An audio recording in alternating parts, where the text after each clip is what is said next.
नमस्कार और स्वागत है। तो आज हम जिस सोर्स में गहराई से उतर रहे हैं वो हमें 1947 के बंटवारे की कहानी एक बिल्कुल अलग नजरिए से सुनाता है।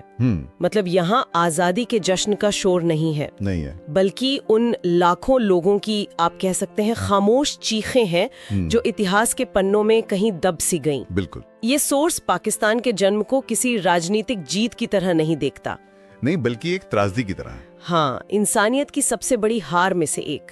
और आज हम इसी दर्द को, इसके पीछे के किरदारों, तर्कों और उस जिद को समझने की कोशिश करेंगे जिसने हमारे उपमहाद्वीप का नक्शा ही बदल दिया। बिल्कुल। और इस कहानी को समझने के लिए सोर्स हमें एक बहुत साफ फ्रेमवर्क देता है।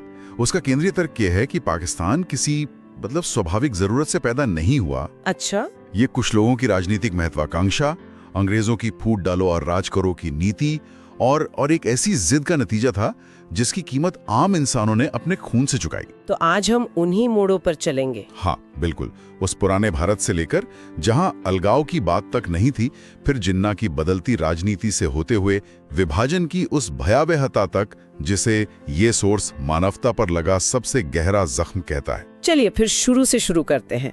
सोर्स अपनी बात एक बहुत ही दिलचस्प नुक्ते से उठाता है। वो कहता है कि अंग्रेजों के आने से पहले के भारत की कल्पना कीजिए। ठीक है। वहाँ हिंदू थे, मुसलमान थे, सिख, ईसाई सब थे। हाँ। लेकिन उनकी पहली पहचान भारतीय होने की थी। हाँ। इस सोर्स में जोर देकर कहा गया है कि मुगल काल हो या मराठा साम्राज्य, किसी ने भी मुसलमानों के लिए एक अलग देश के बारे में सोचा तक नहीं था। ये विचार था ही नहीं। और यहीं पर देखिए, यहीं पर सोर्स अपनी कहानी की बुनियाद रखता है कि ये विचार बाहर से आया। हाँ, वो कहता है कि ये विचार बाहर से लाया गया था। अलगाव का ये जहरीला बीज अंग्रेजों की डिवाइड एंड रूल नीति का हिस्सा था। अच्छा। सोर्स के मुताबिक ये भारत की जमीनी हकीकत नहीं थी, बल्कि एक राजनीतिक साजिश थी। इसे ऐसे समझें कि एक स्वस्थ शरीर में जानबूझकर एक बीमारी का इंजेक्शन लगाया गया ताकि वो कमजोर हो जाए और उसे आसानी से नियंत्रित किया जा सके। मतलब ये हमारे सामाजिक ताने बाने पर एक सोचा समझा हमला था। बिल्कुल, सदियों पुराने ताने बाने पर। और ये इंजेक्शन धीरे धीरे अपना असर दिखाने लगा। सोर्स 1906 में मुस्लिम लीग के गठन को एक अहम मोड़ की तरह देखता है। हाँ, वहीं से शुरुआत हुई। यहीं से वो बताता है कि एक डर की राजनीति शुरू हुई। धीरे धीरे ये नैरेटिव बनाया गया कि आजाद भारत में मुसलमान सुरक्षित नहीं रहेंगे, उनका हक मारा जाएगा। लेकिन जो बात मुझे हैरान करती है वो ये है कि सोर्स इस डर को खारिज करने के लिए उस दौर के तथ्य भी हमारे सामने रखता है। हाँ, और वो तथ्य कहानी को और भी ज्यादा जटिल बना देते हैं, है ना? बिल्कुल। सोर्स हमें याद दिलाता है कि उस समय कांग्रेस में मौलाना आजाद जैसे कद्दावर मुस्लिम नेता थे। कुछ इतना ठीक था तो डर का माहौल बना कैसे? यही तो बात है। मतलब अगर सोर्स के मुताबिक मुस्लिम समुदाय हर क्षेत्र में मजबूती से मौजूद था तो फिर हम खतरे में हैं वाला विचार कामयाब कैसे हो गया? डर को बेचने के लिए भी तो कोई खरीदार चाहिए। बेहतरीन सवाल। और सोर्स इसी की जड़ में जाता है। वो कहता है कि ये डर बनाया गया था। हाँ, और इसे फैलाने के लिए एक राजनीतिक मशीनरी का इस्तेमाल हुआ। सोर्स का तर्क है कि आम हिंदू और मुसलमान के बीच कोई जमीनी दुश्मनी नहीं थी, वो सदियों से साथ रहते आए थे। लेकिन एक छोटे प्रभावशाली राजनीतिक वर्ग ने अपने फायदे के लिए असुरक्षा की भावना को हवा दी। इसे लगातार दोहराया गया, भाषणों में, अखबारों में, बैठकों में, जब तक कि ये एक सच की तरह लगने लगा। और जब हम इस राजनीतिक मशीनरी की बात करते हैं तो सोर्स का पूरा ध्यान एक व्यक्ति पर आकर टिक जाता है, मोहम्मद अली जिन्ना। हाँ, यहाँ पर सोर्स एक ऐसा पन्ना पलटता है जो मुझे सबसे ज्यादा हैरान कर गया। मोहम्मद अली जिन्ना, जिन्हें हम पाकिस्तान के संस्थापक के तौर पर जानते हैं। हाँ। एक समय पर हिंदू मुस्लिम एकता के दूत कहलाते थे। सरोजनी नायडू ने उन्हें ये उपाधि दी थी। ये कैसे हो सकता है? एक ही इंसान इतना कैसे बदल सकता है? ये इस कहानी का सबसे बड़ा ड्रामा है और सोर्स इसके पीछे की वजह 1937 के चुनावों में ढूंढता है। 1937 के चुनाव? हाँ, जब चुनाव हुए तो कांग्रेस को बड़ी जीत मिली और मुस्लिम लीग का प्रदर्शन बहुत खराब रहा। अच्छा। कांग्रेस ने जीत के बाद मुस्लिम लीग को सरकार में हिस्सेदारी देने से इनकार कर दिया। सोर्स के नजरिए से ये एक राजनीतिक गलती थी, लेकिन जिन्ना के लिए ये एक व्यक्तिगत अपमान बन गया। तो क्या सोर्स ये कह रहा है कि उपमहाद्वीप का बंटवारा एक राजनीतिक असहमति से ज्यादा एक व्यक्तिगत अहंकार की लड़ाई का नतीजा था? सोर्स का इशारा काफी हद तक इसी तरफ है। वो कहता है कि 1937 की हार के बाद जिन्ना को ये एहसास हुआ कि मौजूदा राजनीतिक व्यवस्था में वो कभी शीर्ष पर नहीं पहुंच पाएंगे। यहीं से उनकी राजनीति ने एक खतरनाक मोड़ लिया। जो इंसान कल तक एकता की बात कर रहा था, वो अब अलगाव का सबसे बड़ा पैरोकार बन गया। बिल्कुल। और यहीं से उस विचार का जन्म हुआ जिसे हम टू नेशन थ्योरी या दो राष्ट्र सिद्धांत कहते हैं। इस टू नेशन थ्योरी को थोड़ा और समझते हैं। ये सिर्फ एक नारा था या इसके पीछे कोई गहरा दर्शन भी था? सोर्स के मुताबिक ये सिर्फ एक राजनीतिक नारा नहीं था। ये भारत के हजारों साल के इतिहास को एक तरह से नकारने की कोशिश थी। अच्छा। इसका मूल तर्क था कि हिंदू और मुसलमान दो अलग अलग राष्ट्र हैं जो कभी एक साथ शांति से रह ही नहीं सकते। उनका धर्म, उनकी संस्कृति, उनके नायक, उनका इतिहास सब कुछ अलग है और इसलिए उन्हें एक अलग देश चाहिए। हाँ, इसलिए मुसलमानों को अपनी सुरक्षा और पहचान के लिए एक अलग देश पाकिस्तान चाहिए। सोर्स इस थ्योरी को एक राजनीतिक हथियार के रूप में देखता है जिसे खास तौर पर भारत की एकता तोड़ने के लिए ही बनाया गया था। और ये हथियार सिर्फ भाषणों और किताबों तक सीमित नहीं रहा। नहीं, जल्द ही ये सड़कों पर खून बहाने लगा। बिल्कुल। ये जिद 1946 में खूनी हकीकत बन गई जिसे source point of no return कहता है। आप डायरेक्ट एक्शन डे की बात कर रहे हैं? हाँ, डायरेक्ट एक्शन डे। सोर्स बताता है कि ये मुस्लिम लीग का एक राष्ट्रव्यापी विरोध प्रदर्शन का आह्वान था जिसका मकसद पाकिस्तान की मांग के लिए अंग्रेजों और कांग्रेस पर दबाव बनाना था। लेकिन जिसे कागज पर शक्ति प्रदर्शन कहा गया, वो कलकत्ता की सड़कों पर एक खुला नरसंहार बन गया। सोर्स में इसका जिक्र बहुत बहुत भयावह तरीके से किया गया है। वो कलकत्ता की सड़कों की एक ऐसी तस्वीर खींचता है जहां 3 दिन तक कानून का राज खत्म हो चुका था। हाँ। हजारों लाशें, जले हुए घर और मजहब के नाम पर इंसानियत का कत्ल। इसका संदेश तो साफ था। बिल्कुल साफ था। अगर पाकिस्तान नहीं मिला तो पूरे हिंदुस्तान में यही आग लगेगी। ये अब राजनीतिक मांग नहीं बल्कि एक खुली धमकी बन चुकी थी। ये हिंसा अविश्वसनीय है। लेकिन सवाल ये उठता है कि उस वक्त जो सत्ता में थे यानी अंग्रेज, वो क्या कर रहे थे? सही सवाल है। क्या वे इस आग को बुझाने की कोशिश कर रहे थे या सोर्स के मुताबिक उन्होंने इसमें घी डालने का काम किया? सोर्स इस पर बहुत सीधी टिप्पणी करता है। उसका तर्क है कि दूसरे विश्व युद्ध के बाद ब्रिटिश साम्राज्य कंगाल और थका हुआ था। वो किसी भी कीमत पर जल्द से जल्द भारत छोड़कर निकल जाना चाहते थे। उन्हें इस बात से कोई फर्क नहीं पड़ता था कि भारत एक रहता है या उसके 100 टुकड़े हो जाते हैं। मतलब बस भागना था उन्हें। हाँ, लॉर्ड माउंटबेटन जो भारत के आखिरी वाइसरॉय थे, उनकी जल्दबाजी का जिक्र सोर्स खास तौर पर करता है। ऐसा लगता है कि उन्हें एक जलते हुए घर से बस अपना सामान निकालकर भागना था। घर में रहने वालों की उन्हें कोई परवाह नहीं थी। और इसी जल्दबाजी और लापरवाही का सबसे बड़ा प्रतीक था वो आदमी जिसे भारत और पाकिस्तान के बीच की सीमा खींचने की जिम्मेदारी दी गई, सिरिल रैडक्लिफ। हाँ, सोर्स यहाँ एक बहुत ही चौंकाने वाली बात पर रोशनी डालता है जो शायद विभाजन की पूरी प्रक्रिया पर सबसे बड़ा सवाल खड़ा करती है। क्या?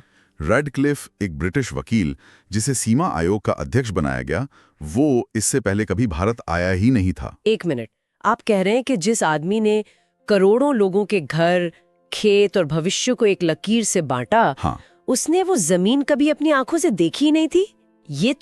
ये तो मजाक जैसा लगता है। ये मजाक नहीं बल्कि एक क्रूर हकीकत थी।